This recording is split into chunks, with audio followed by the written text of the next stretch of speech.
Hi అండి. ఇవి చామంతి ప్లాంట్స్ని కట్ చేస్తానని చెప్పాను కదా మీకు.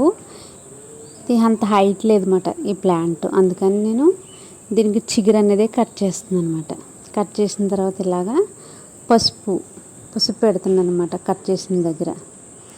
అదే మనం పెద్ద సైజు కట్ చేస్తామనుకోండి, కట్ చేసిన దగ్గర పెట్టాలి, అలాగే కొమ్మకు కూడా పెట్టుకోవాలన్నమాట. ఇదిగోండి, ఇది హైట్ ఉన్నది కదా, దీన్ని చూడండి ఎలా పెడతాను.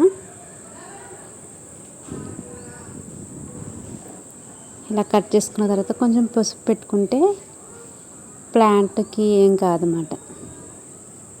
ఆ పక్క నుంచి మనకి చిగురు అనేది స్టార్ట్ అవుతుంది.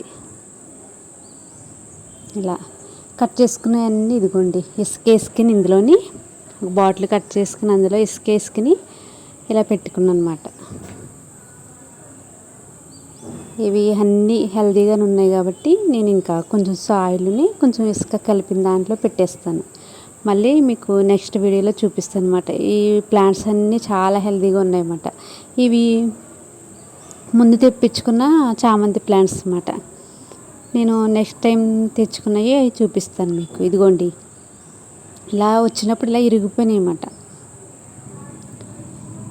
దీన్ని ఇంక నేను కట్ చేయకుండా ఇలానే వదిలేసి వాటర్లో పెట్టేసాను. చూడండి, అది అతుక్కుపోయింది కానీ వంకరగా వచ్చింది, ఏం కాదు, బాగానే ఉంటుంది. బాగున్నాయి, పెద్ద ప్లాంట్స్ అన్నమాట. ఇవి చాలా హెల్తీగా వచ్చినాయి అన్నమాట. ఒక్క ప్లాంట్ టూ వచ్చినాయి అని చెప్పాను కదా, అంటే కలర్స్ 15 కలర్స్ టూ వచ్చినాయి అన్నమాట. ఇవన్నీ ఇలా వాటర్ వేస్తున్నాను వీటికి.